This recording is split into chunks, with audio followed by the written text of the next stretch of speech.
అందరికీ నమస్కారం. జై శ్రీమన్నారాయణ స్వామి.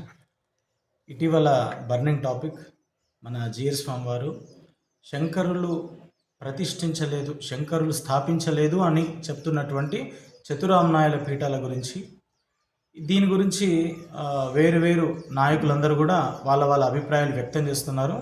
కొందరు రెస్పాన్స్ చాలా హుందాగా, చాలా జాగ్రత్తగా మాట్లాడుతున్నారు. ఇంకొందరు పరుషమైనటువంటి పదజాలం వాడుతున్నారు. ఏదేమైనప్పటికీ ఆయన మన స్వామివారు, ఏ సంప్రదాయం అయినప్పటికీ స్వామివారు మనవారు అనే ఆలోచన మాకుంది. మేము సామాన్యులము, ఒక సాంప్రదాయానికి కట్టుబడి ఉన్నటువంటి వాళ్ళం మేము. మా శంకరులకు సంబంధించినటువంటి విషయం జిఆర్ స్వామివారు పదే పదే అంటూ ఉన్నారు, ఇది కరెక్ట్ కాదు అని కొంతమంది చక్కగా మాట్లాడుతున్నారు. ఇంకొంతమంది దుమ్మెత్తిపోస్తూ ఉన్నారు. అసలు హిందుత్వం లేదంటే హిందూ మూలాలకు ఏమాత్రం సంబంధం లేనటువంటి మామూలు మనుషులు, ఏదో కొంతమంది యూట్యూబ్ ఇన్ఫ్లుయెన్సర్స్ కొంతమంది ఇది అదునుగా చూసుకొని ఎవరెవరినో తీసుకొచ్చి మాట్లాడిస్తూ ఉన్నారు. ఇది కరెక్టా? దీన్ని మేమెలా అర్థం చేసుకోవాలి?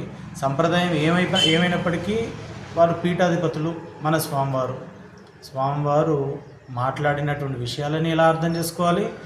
ఇలాంటి విషయాలు, ఇలాంటి కాంట్రవర్షియల్ విషయాలు పెద్ద పెద్ద స్వాముల గురించి వస్తే మేము ఎట్లా అర్థం చేసుకోవాలి ఇట్లాంటి విషయాలని దయచేసి తెలుపగలరు. ఇక్కడ విషయం ఏంటంటే, వృద్ధాప్యంలో అన్నీ అంటే మొత్తం కూడా శక్తి అంతా ఉడిగిపోయిన తర్వాత ప్రశాంతంగా ఉండేవాడు ఎవడైతే ఉంటాడో వాడు నిజమైన శాంతచిత్తుడు కాదు అంటారు.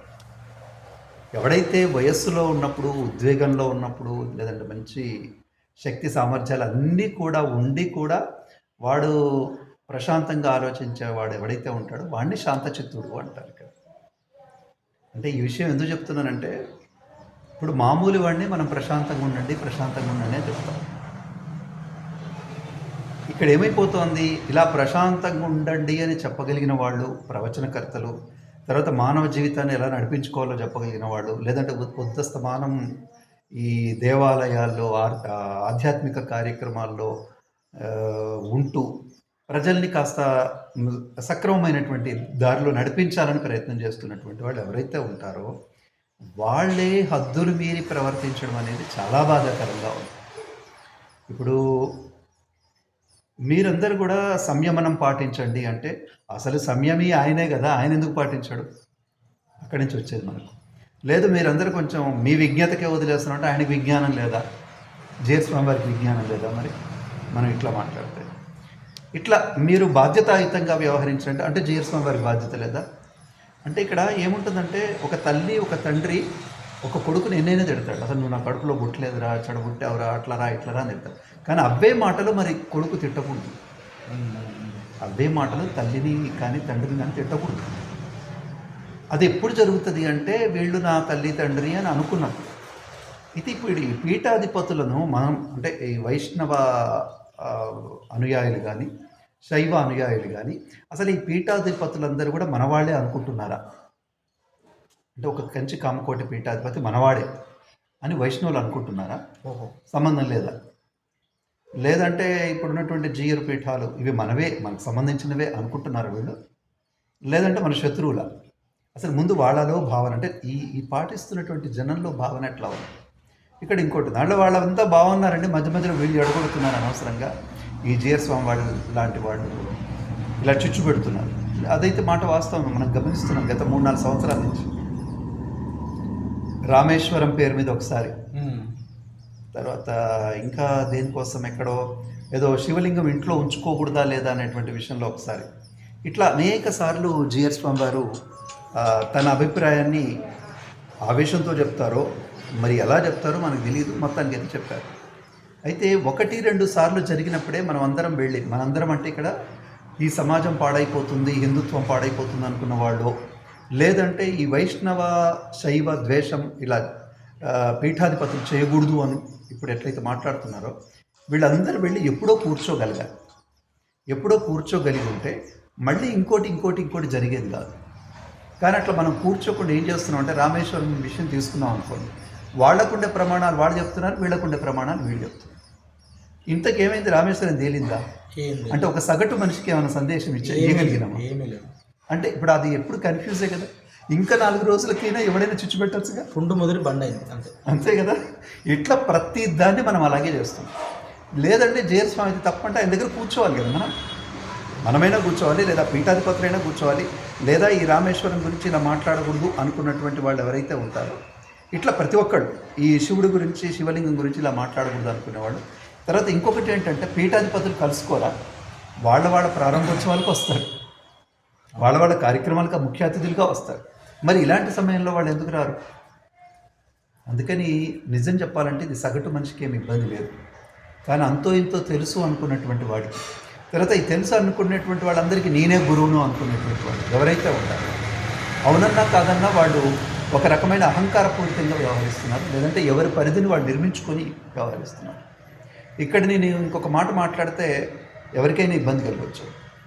ఇప్పుడు ఈ చతురామ్నాయ పీఠాలు ఏం చేస్తున్నట్టు, లేదా వాళ్ళ పెద్దవాళ్ళందరూ ఏం చేస్తున్నట్టు ఒక్క మాటను మాట్లాడచ్చు కదా, మాట్లాడలేదు కదా, అది పక్కకు పెట్టేస్తే కనీసం ఈ వైష్ణవులు ఎవరైతే ఉన్నారో, మా స్వామివారు శివద్వేషి కాదు, శివుడికి అభిషేకం చేశాడు, శివుడు అంటే అంత ప్రేమ ఇంత ప్రేమ అనుకుంటున్నటువంటి వాళ్ళు ఎవరైతే ఉన్నారో, అంటే ఈ మాట ఎందుకని ఇట్లా మాట్లాడవలసి వచ్చింది, ఇది నిజంగా ఒక సప్రమాణికమైనటువంటి చర్చ జరుగుతోందా, లేదా అంటే ఉదాహరణగా ఏదో చెప్తున్నారా, లేదా కావాలని ఈ విషయాన్ని రెచ్చగొట్టారా?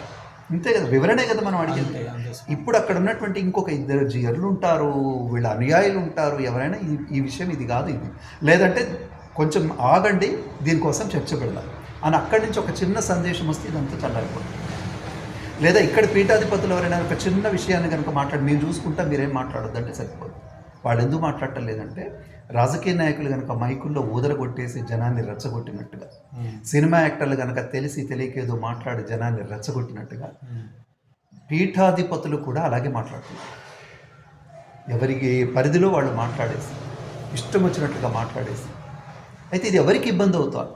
నిజంగా ఇబ్బంది ఎవరికి కలుగుతుంది అంటే, సగటు మనిషికే కలుగుతుంది, మన సమాజం బాగుండాలి అనుకునే వాళ్ళు కలుగుతుంది.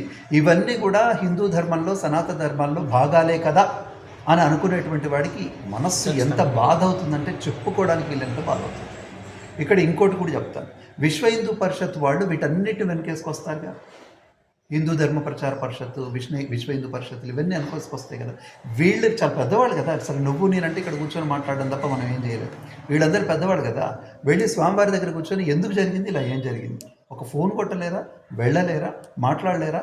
ఈ సామాన్య జనానికి, లేదా సగటు మనుషులకి, లేదా హిందూ అభిమానులకి ఒక చిన్న మాట ఓదార్పు ఇవ్వలేరా, సమాధానం చెప్పాలి.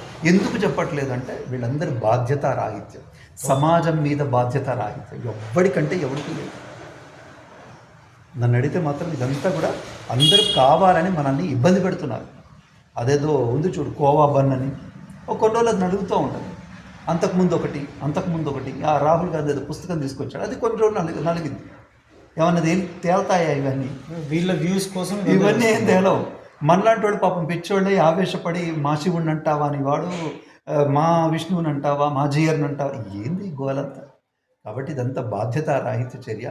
ముందు మనం అంటే ఇక్కడ ఉన్నటువంటి వాళ్ళందరికీ నేను చెప్తున్నా అంటే, మనం ఎవరైతే ఈ ధార్మిక పీఠాల మీద తప్పకుండా ఒక ఐక్యరాజ్య సమితి లాంటిది ఏర్పాటు చేయాల్సిందే, సమస్య లేదు. లేదంటే ఎవరైతే వీటన్నింటినీ కలుపుకోవాలనుకుంటున్నారో వాళ్ళని మనం తప్పకుండా వెళ్ళి వాళ్ళని తోడు తీసుకొని వెళ్ళాలి కదా, లేదంటే వాళ్ళని ఖచ్చితంగా వాళ్ళని ప్రేరేపించాల్సిందే. దీనికి మీరు సమాధానం కనుక్కోండి. ఇలాంటి వ్యవస్థ ఒకటి ఏర్పడకపోతే ఇది ఇంకా పెరుగుతుంది. మళ్ళీ మన పూర్వకాలంలో శైవ వైష్ణవ భేదాలు, గొడవలు, హింసలు ఏవైతే ఉన్నాయో తప్పకుండా, అంటే మన మనసులో అది అట్లాగే ఉంది, అసలు ఏం పోలే, నటిస్తున్నాం అంతే, కలిసినట్టుగా మనం ఒకటి అన్నట్టుగా నటిస్తున్నాం అంతే. ఎవ్వడికి ఏం పోలేదు. నాకైతే ఇది అర్థమైంది ఈ వారం రోజుల్లో.